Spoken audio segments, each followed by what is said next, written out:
2014 সালে যখন মোদীর দলের এমপিরা মোদীর নেতৃত্বে মোদীর নির্দেশে ভারতবর্ষের গরিব জনগণকে রক্ষা করার জন্য যে আইন ভারতবর্ষের বামপন্থীরা লড়াই করে তৎকালীন সময়ে 63 জন বামপন্থী সাংসদ তারা ইউপিএ সরকারকে বাধ্য করেছিল রেগা আইন পাশ করাতে।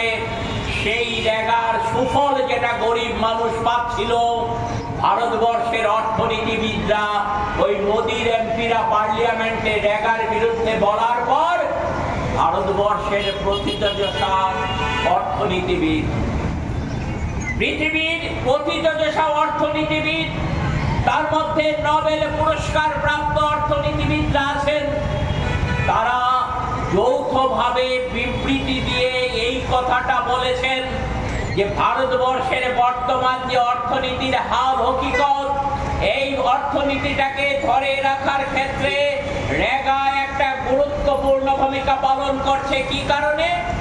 কারণ গরিব মানুষের হাতে পয়সা গেলে পর রেগার কাজের মধ্য দিয়ে এই পয়সা নিয়ে গরিব মানুষ দোকানপাটে যান, সারা ভারতবর্ষের গ্রাম শহরের দোকানপাটে যান, আর এই দোকানপাটে কেনা বেচাটা বাড়ে।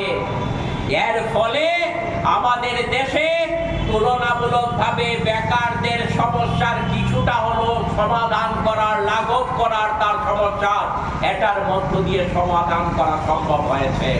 কিন্তু রেগা যদি বন্ধ হয়ে যায় আমাদের দেশের অর্থনীতিটা চূড়ান্ত খারাপ অবস্থার দিকে চলে যাবে। কারা বলেছেন? অর্থনীতিবিদরা বলেছেন, তারা সবাই বামপন্থী ছিলেন না। এবং সারা দেশে প্রতিবাদ উঠল। মোদীর এই চক্রান্ত সেদিন দেশের মানুষ ধরতে পেরেছিলেন, তার বিরুদ্ধে প্রতিবাদ হয়েছে সারা দেশে। নরেন্দ্র মোদী সরকার দেখলেন যে না, এখনই যদি রেগা বন্ধ করে দিই শ্রমজীবী মানুষের কাজ, তাহলে পর আমার বিরুদ্ধে সেখানে সারা দেশে বড় ধরনের প্রতিবাদ হবে, আমি সেটা সামাল দিতে পারবো না। চুপ করে গেলেন। বিভিন্ন সময়ে তার বিরুদ্ধে একজন দুজন কথা বলেছেন, কিন্তু ব্যাপকভাবে আর কথা সেভাবে উঠেনি। কিন্তু চক্রান্ত কি এখানে থেমে আছে?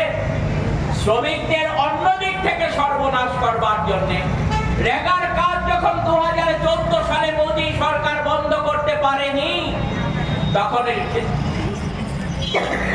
সেই মোদী সরকারই তারা শ্রম আইন বাতিল করার জন্য একটার পর একটা ষড়যন্ত্র শুরু করলেন। প্রথম তারা কি আনলেন? অ্যাপ্রেন্টিসশিপ অ্যাক্টে সংশোধন আনলেন পার্লামেন্টের মধ্যে 2015 সালে। সেটা আমাদের দেশে নিয়ম ছিল, বিভিন্ন জায়গা থেকে যে ছেলে মেয়েরা আইটিআই থেকে ট্রেনিং নিল, কোনো একটা ইঞ্জিনিয়ারিং ইনস্টিটিউট থেকে ট্রেনিং নিল, অন্যান্য কিছু সংস্থা থেকে ট্রেনিং নেওয়ার পর চট করে কোনো কলে কারখানায় সংস্থায় কাজ পায় না, তার জন্য তাদেরকে শিক্ষানবিশ হিসেবে সেখানে 3 থেকে 6 মাস কাজ করতে হয়। এই শিক্ষানবিশ হিসেবে থাকার মধ্য দিয়ে সে যখন কাজ শেখে, তারপর সে স্থায়ী কর্মচারী হিসেবে, স্থায়ী শ্রমিক হিসেবে সংস্থাগুলোতে কাজ পায়। এই যে ব্যবস্থাটা আমাদের দেশে আইনে ছিল, সেই জায়গাটায় নরেন্দ্র মোদী সরকার সেই আইনের পরিবর্তন করলেন। কার স্বার্থে? মালিকদের স্বার্থে।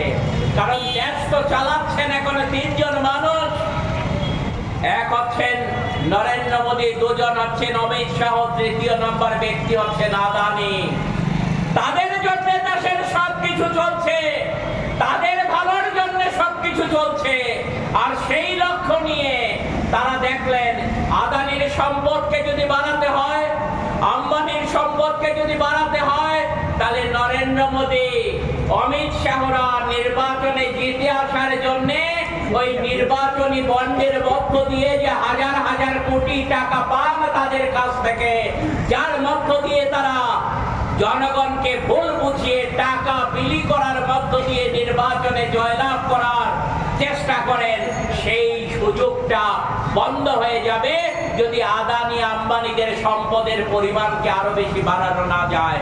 আর তার জন্যে তারা প্রস্তাব আনলেন, না, এখন থেকে অ্যাপ্রেন্টিসশিপ অ্যাক্টে আর 3 মাস 6 মাস পরে তাকে সার্টিফিকেট